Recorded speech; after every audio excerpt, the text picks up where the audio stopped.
오늘 라이브 이슈에서는 연쇄살인마가 되길 원했던 한 남성이 저지른 끔찍한 사건을 다뤄보려고 합니다. 무려 28명의 살인 명부를 적어서 가슴에 품고 다녔던 일명 트렁크 살인 사건의 범인 김일곤입니다. 그리고 이 사건은 권일용 프로파일러께서 현직에 있었을 때 직접 프로파일러로 투입돼서 맡았던 사건이기도 하다고 들었습니다. 네, 그렇습니다. 이 사건 당시에 제가 경찰청 범죄분석팀장으로 있었는데요. 이 사건은 굉장히 엽기적인 사건이고 정말 제가 한국의 연쇄살인범 사건에 다 투입이 됐었는데 이 사건의 범인만큼 정말 패턴 없이 전무후무한 살인범은 처음 봤습니다. 예를 들면 강호순, 유영철 이런 정남규 같은 범죄자들은 일정 기간 노상에서 범죄를 저지르고 다음에 다시 어떤 침입 범죄로 바뀌고 이런 범죄 의도와 행동이 변화되는 과정들을 읽어낼 수가 있는데 없는 경우들이 있어요. 거기에 해당되는 범죄입니다. 네. 게다가 이 사건은 당시 사건 현장이 너무 끔찍해서요. 네. 유가족들께 차마 어떤 상태로 발견되었습니다라는 말조차 전해드릴 수가 없었던 아주 잔혹한 살인마였죠. 우리 쓰리캅스의 기억 속에서도 선명하게 남아있는 김일곤 사건. 일단 먼저 영상 한번 보실까요? 엽기적인 사건이죠. 차량 트렁크에서 30대 여성이 숨진 채 발견된 사건. 차 트렁크 속 여성 시신 사건의 피의자 김일곤을 경찰이 공개 수배했습니다. 경찰은 오늘 이번 사건의 피의자 48살 김일곤 씨를 공개 수배하고 현상금 1,000만 원을 내걸었습니다.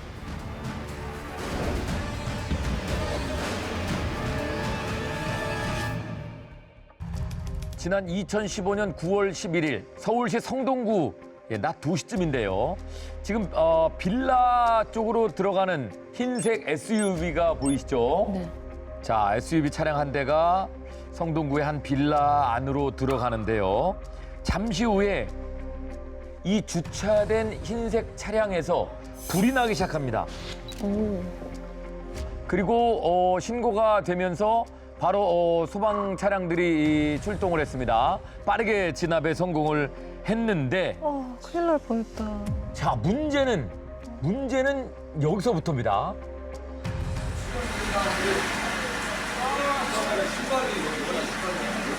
여자 신발이 하나 보입니다. 자, 그래서 자세히 살펴본 트렁크에서는 여성의 시신이 나왔습니다.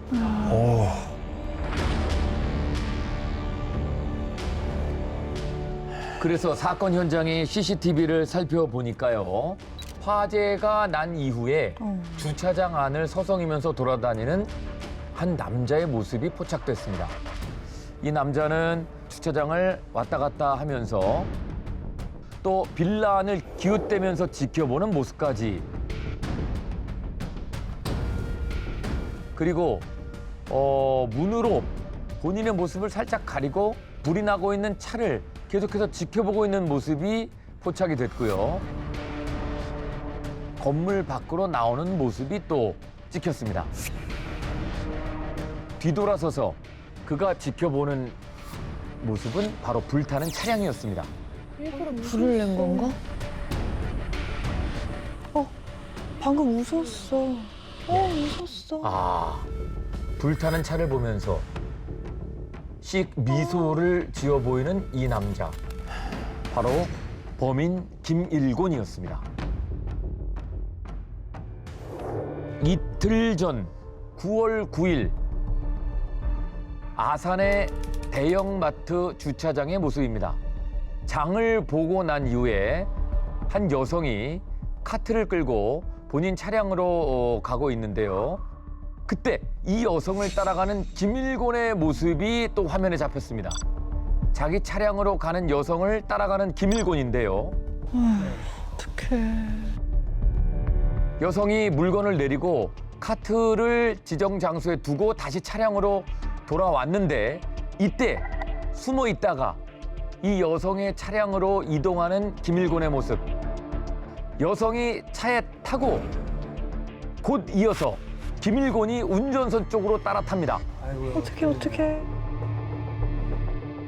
이 여성을 조수석으로 밀쳐내고 아무도 모르게 차량을 타고 주차장을 빠져나갑니다.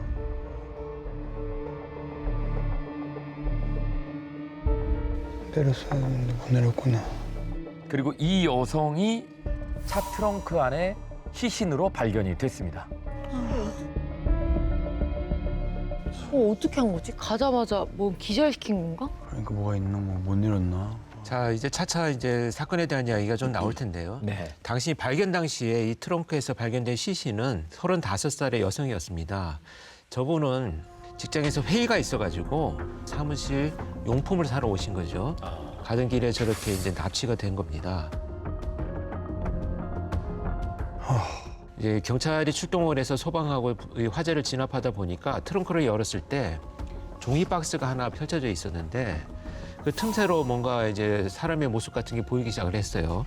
그래서 마네킹인가 하고 이제 들여다봤더니 그게 바로 피해자의 시신이었던 겁니다. 굉장히 심각하게 시신이 훼손돼 있었고요.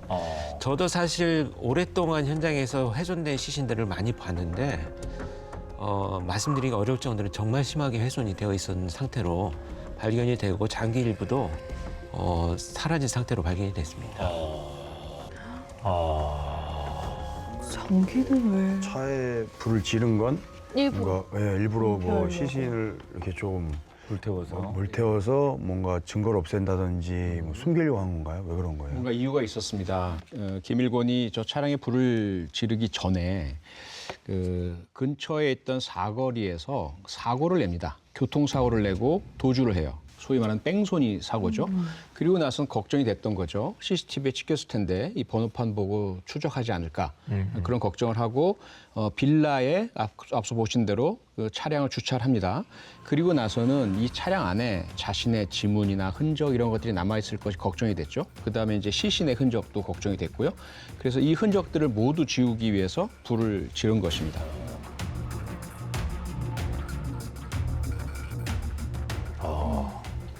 아니 뭔가 치밀한 느낌으로 나름 이렇게 불도 내고 했는데 어떻게 김일곤이라는 사람으로 특정이 된 거예요? 아까 뭐 CCTV에 네. 찍혀서 그런 건가요? 이전에 사실 뭐 다른 사건이 있긴 했었습니다만 정확하게 이 특정이 된 것은요. CCTV를 이제 분석을 하던 경찰이 방금 영상에서 보신 것처럼 그 빌라에 들어가서 돌아다니면서 문을 닫는 장면이 나오거든요. 네.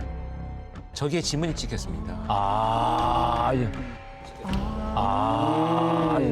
저기에 지문이 찍혔군요. 네. 그리고 피해자의 시신이 발견된 그 차 안에 있던 피해자의 가방에 있는 소지품에서도 일부의 지문이 찍혀서 저게 동일하다는 것이 이제 확인이 된 거죠. 그래서 김일곤이 특정이 됐고요. 정가 22범 김일곤의 인적사항이 밝혀집니다. 김일곤의 행적을 추적을 하다 보니까 이미 여성을 납치하려던 것이 이번이 아니고 이 사건이 아니고 한 번이 더 있다는 사실을 확인을 했습니다. 살인한 여성 말고 납치한 사람이 또 있었다라는 거죠? 맞습니다. 김일곤은 트렁크 살인 사건 보름 전에 대형마트에서 쇼핑을 끝내고 차량에 타라던 또 다른 30대 여성에게 접근을 했습니다. 일명씩도 없던 그런 여성이었습니다. 그는 운전석 문을 열고 옆자리로 가라. 시키는 대로 하면 아무 일이 없을 것이다 라고 이렇게 말하면서 미리 준비한 식칼로 여성을 협박을 했습니다. 칼로 여성을 협박을 했습니다. 그렇게 여성을 납치해 주차장을 빠져나가던 중에 여성이 조수석 문을 열고 승용차 밖으로 뛰어내려가지고 탈출을 했습니다. 오, 진짜 너무. 김일곤은 그대로 여성의 차를 타고 도주를 하게 된 겁니다. 야, 근데 거기서 그 식칼의 위협 때문에 무서워서 못 내렸다면 더 끔찍한 일이 있었을 건데 거기서 그냥 뛰어나온 게 정말 다행인 거죠. 정말 다행이에요. 근데 그것도 너무 어려웠을 것 같아요. 달리는데. 예, 그렇게 김일곤의 1차 납치는 미수로 끝이 났는데요. 여성의 신고로 차가 수배될 것을 우려해가지고 한 아파트 주차장에 주차된 승용차의 앞뒤 번호판을 뜯어가지고 훔쳐서 타고 다니는 차량의 번호판과 바꿔치기를 하였습니다. 네. 근데 이 두 사건처럼 김일곤은 대형마트에서 혼자 있는 여성들을 범행 타깃으로 삼았습니다. 특별한 좀 이유가 있을까요? 일반적인 경우라면 돈을 노렸거나 성폭행 목적이었거나 이렇게 우리가 추정을 할 수 있겠죠. 그런데 김일권의 범행은 도저히 우리가 이해하지 못할 이유였는데요. 우선 김일권 스스로가 한 이야기가 있습니다. 왜 마트에서 혼자 있는 여성을 노렸는지 한번 보실까요? 네.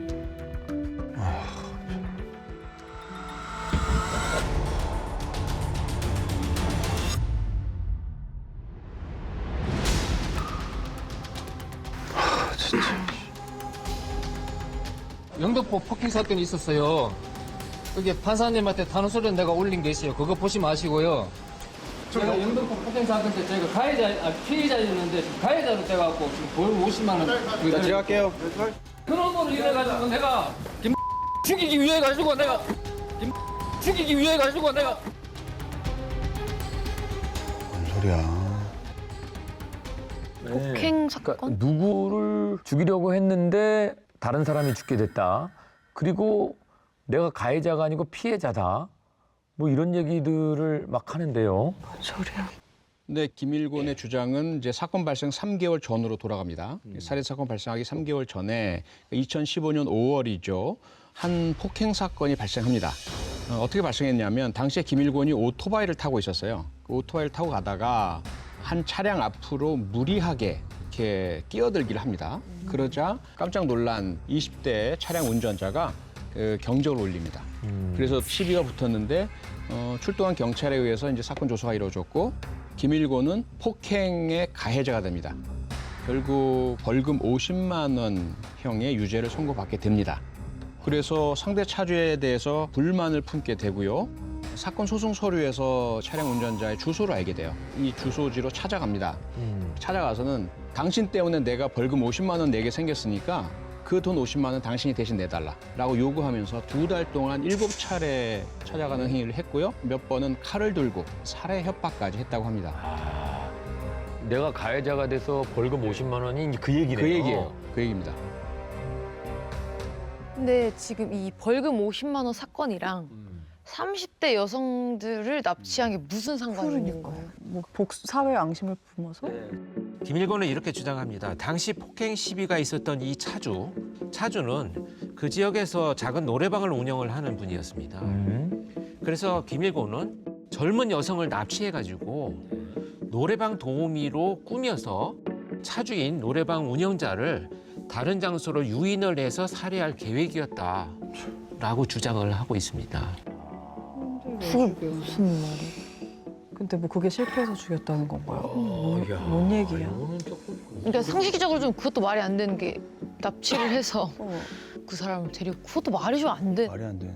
정상적인 사고방식이 아니에요. 그래서 현장에서는 뭐 범죄자 말을 그대로 믿는 건 아니니까요. 네. 저희들이 분석을 할 때 이 여성을 납치한 동기가 무엇이냐라고 했을 때 다른 이런 이유로 인해서 납치한 것이지 살인을 저지르려고 납치한 건 아니다라는 주장을 하기 위해서 말도 안 되는 이런 시나리오를 급조하지 않았을까 이런 생각도 하게 됩니다.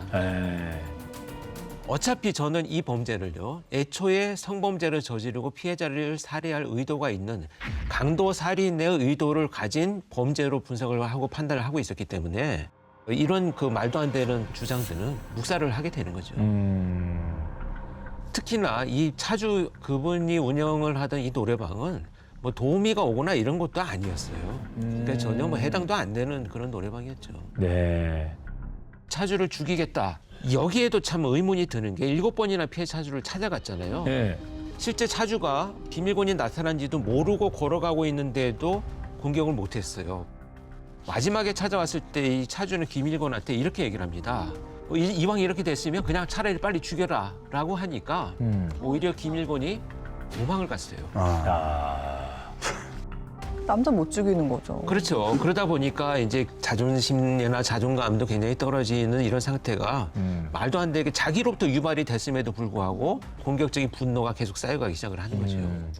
그러니까 뭔가 강자한테 약하고 그러니까 그거를 막 스트레스가 있고 막 그런 것들을 약자한테 막 푸는 막 그런 그런 거죠. 전형적인. 그러면 왜 뭐 살해를 했어요? 죽일 이유는 없잖아요. 뭐 말을 안 들어서? 그러게 말입니다. 변명이겠지만. 김일곤이 첫 번째 납치한 여성은 도망을 가서 미수에 끝났잖아요. 두 번째 여성을 납치한 김일곤은 피해 여성이 쉽게 도망가지 못하도록 여성에게 칼을 겨눈 채 차량을 운전을 했습니다.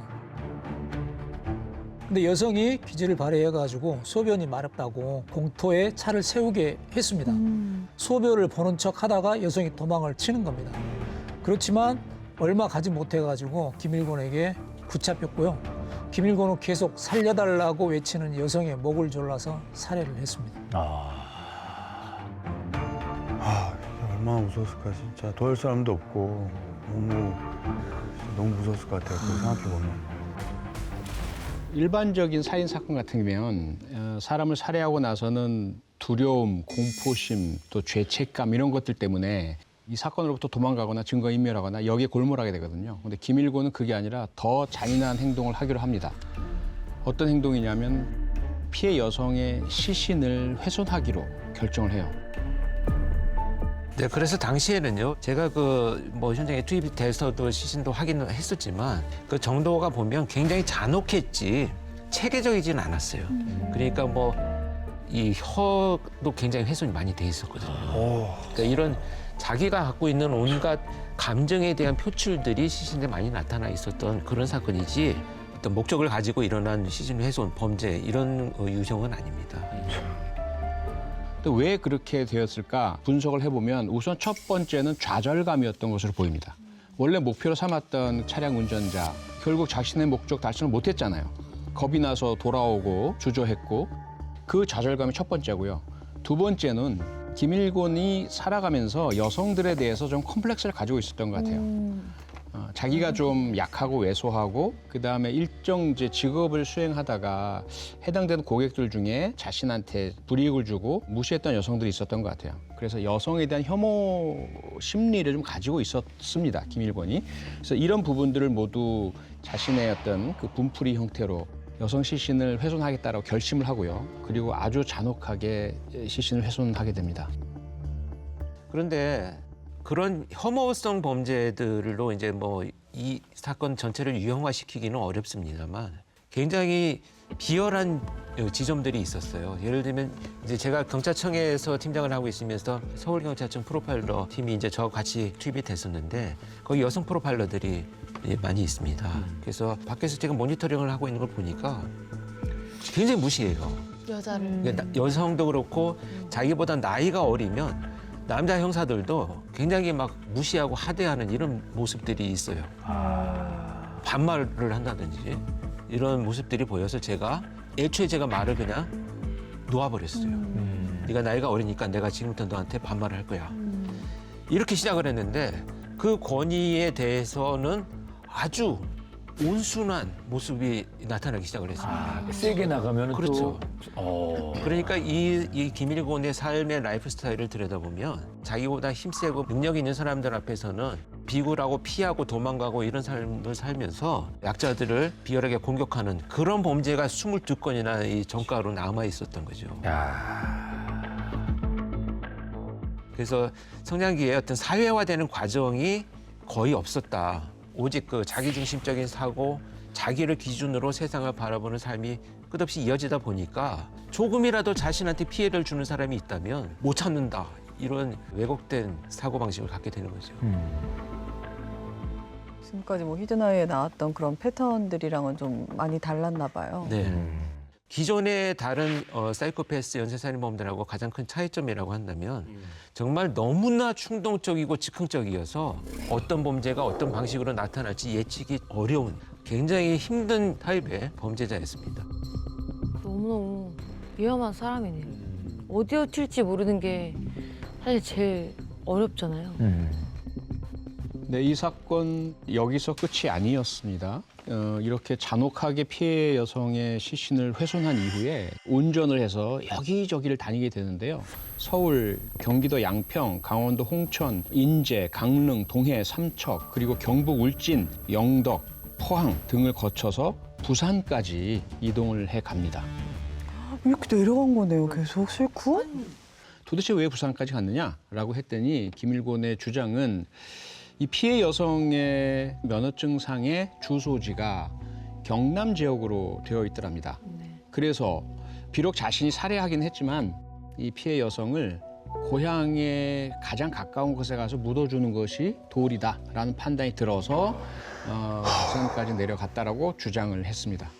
뭔가 무서운 감정도 들어서 그런 건가요? 무슨 말 같지도 않은 소리를 그제 가서 그렇게 훼손까지 해놓고서는. 그냥 개소리예요, 개소리. 그냥 어린 아이들이 뭐 걸렸을 때 그냥 거짓말 그 아이들 수준에서 거짓말을 하잖아요.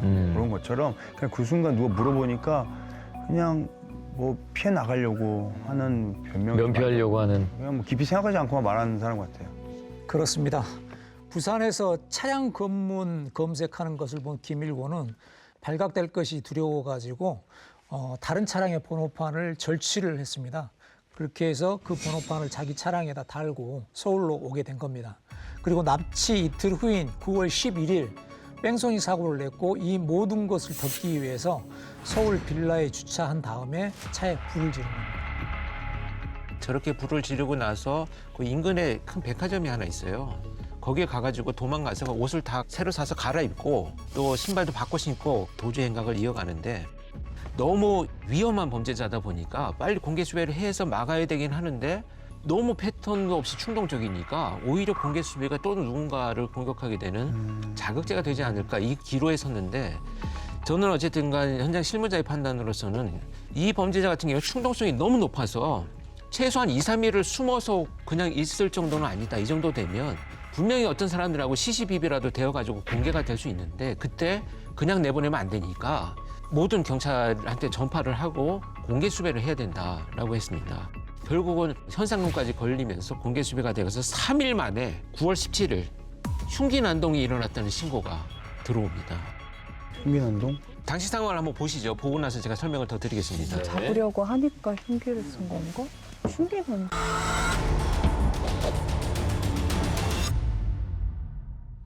차 트렁크 속 여성 시신 사건의 피의자 김일곤을 경찰이 공개 수배했습니다. 공개 수배 사흘째 되는 날 한 동물병원에 김일곤이 흉기를 들고 나타납니다. 강아지 안락사 약을 달라고 협박을 합니다. 자, 이러면 안 되십니다. 이러면 안 돼요. 예. 칼 들고 움직이지 말라고. 안락사 약만 주면 가겠다고. 문을 우리가 잠그고 이 사람이 앞으로 와서 문을 잡아 당겼죠. 약은 또 왜 구하는 거지? 결국 김일곤은 이 안락사 약을 구하지 못한 채 도망을 또 가게 됩니다.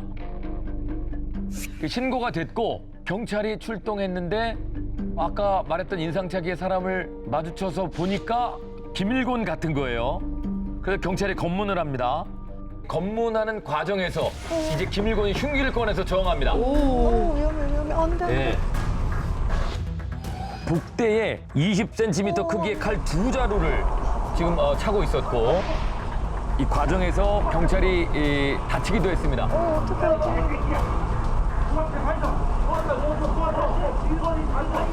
지나가던 시민이 또 도움을 주셨고요. 위험할 뻔. 네. 자, 흉기 하나를 빼앗습니다. 저분 고맙네 진짜.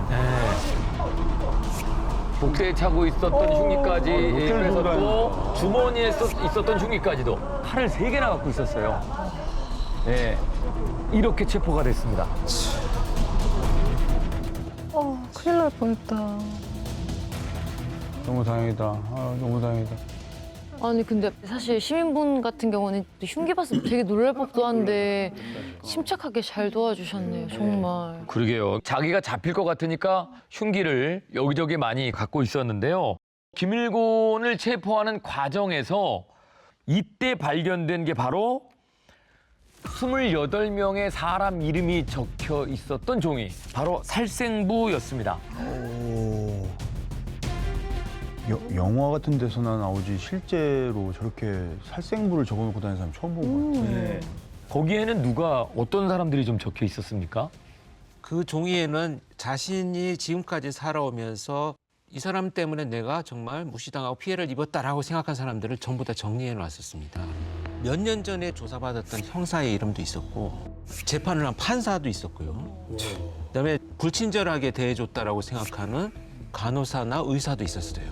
심지어 자주 가는 식당의 주인까지 이름도 적혀 있었는데 정말 놀란 건 뭐냐면 집 주소가 너무 구체적이었어요. 그러니까 무슨 빌라의 지하 1층 왼쪽 대문 이런 식으로 적혀 있었습니다. 어떻게 알았지? 그래서 제가 이걸 어떻게 도대체 구했느냐 했더니 돈만 있으면 다 구할 수 있는 자료다. 이런 정도의 얘기를 했는데 불법적인 어떤 일들이 아마 있었지 않았을까 하는 생각이 좀 듭니다. 개 안락사를 시킬 수 있는 약을 달라고 막 동물병원에 온 거거든요. 사람한테 쓰려고. 김일곤의 주장에 따르면 동물병원에서 안락사 약을 달라고 한 이유가 스스로 목숨을 끊기 위해서였다고 하는데요. 거짓말이야, 거짓말. 그게 이제 말이 되지 않는 게 사실상 자기가 자살을 하려고 그러면 더 쉬운 방법들이 많거든요. 이제 그런데도 흉기를 가지고 안락사 약을 가져가려고 했던 거는 살생부 속에 누군가를 피해자를 만들기 위해서 그런 게 아니었나 그런 생각이 들기도 합니다. 그러게요. 맞아요. 아니 죽으려고 했던 사람이 28명이나 살생부를 하나나 적었다는 게 말이 안 되잖아요. 그렇습니다. 자기에게 피해를 끼친 사람에게 복수하겠다 이거잖아요. 그런데 또 자살하겠다라는 이야기도 있어요. 결국 그건 뭐냐면 이게 서로 상충되잖아요. 그건 자살하겠다라고 하더라도 이 28명을 살해하고 나서 내가 죽겠다라는 의미를 받아들여야 될 것 같고요.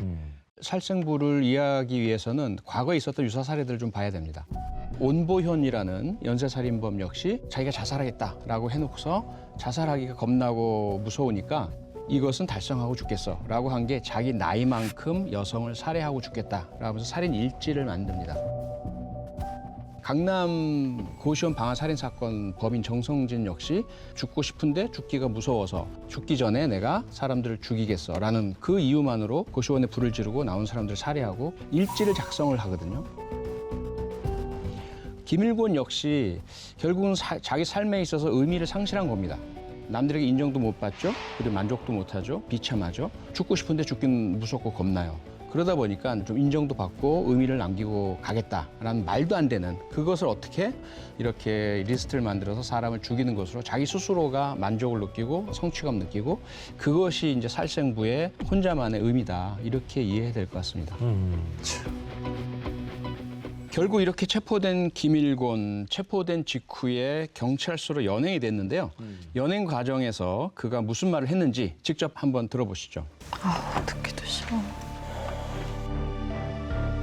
표정 봐, 너무 뻔뻔해. 난 잘못한 게 없습니다. 어떻게 잘못한 게 없어요, 나. 어디 화를 내. 난 또 살아야 돼. 전에 이유 좀 말씀해주세요. 난 잘못한 게 없고 나는 또 앞으로 살아야 된다고. 자긴 죽여놓고 사람을. 어떻게 저렇게 사람 뻔하지? 더 살아서 사람들 더 죽이겠다는 이런 느낌인 것 같아요. 예, 김일곤은 경찰 진술 과정에서 살생부에 적은 사람들에 대해 혼잣말처럼 이것들을 다 죽여야 하는데 라는 말을 하기도 했고요. 다 죽이고자 한 놈들을 못 죽이고 가니 그놈들은 춤추고 캐제를 부르겠네 라고 하기도 했다고 합니다. 진짜 끝까지 반성이란 게 전혀 없네요.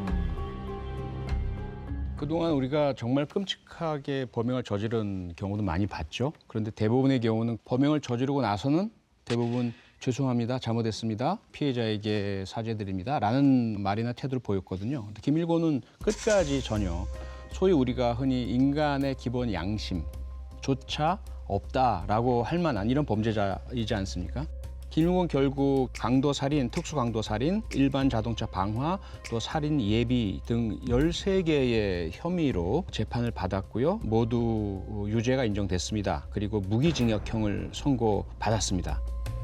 그런데요, 그 과정에서 김일곤이 재판장을 향해서 나를 사형시켜주세요 라고 소리를 질렀습니다. 이렇게 항의를 하다가 법정에서 퇴정 조치를 당하기도 합니다. 아니, 원하는 대로 해주면 안 돼요, 그럼 그냥? 네, 그래서 검찰이 항소를 합니다. 몇 개월 이후에 2심 재판이 열렸고요. 재판부는 사형 이외의 형벌로서 우리 법제상 무기징역형보다 더 무거운 형은 규정되어 있지 않다. 피고인으로 하여금 향후 기간에 정함이 없이 사회로부터 격리된 상태에서 수감 생활을 통해 자신의 잘못을 진정으로 참회하고 피해자들에게 속죄하는 마음으로 살아가도록 하는 것이 상당하다고 판단된다라는 판시 이유를 밝히면서 김일곤에게 최종 무기징역형을 선고했습니다. 근데 저는 무기징역이 김일곤한테는 진짜 괴로울 것 같아요. 자기보다 덩치가 좀 있거나 조금 나보다 센 사람을 보면 기가 죽잖아요. 그러면서 자기가 스트레스를 받고. 근데 교도소에 가면은 얼마나 그렇게 무서운 사람들이 드글드글 하겠어요. 분노는 쌓이지 풀 데는 없지. 그게 진짜 진정한 벌이 아닐까 싶어요. 이 마음의 원한을 품는 것은 다른 사람에게 던지려고 뜨거운 석탄을 내 손에 쥐고 있는 것과 마찬가지라고 합니다. 화상을 입는 사람은 바로 자기 자신이라는 얘기인데요. 그리고 그 뜨거운 석탄을 던졌을 때 피해를 입는 사람은 무고한 사람들이 될 수 있다라는 말이기도 합니다. 이런 사건들을 예방할 수 있도록 우리 사회가 함께 고민해야 되지 않을까 싶습니다. 모두의 즐거움 MBC EVERYONE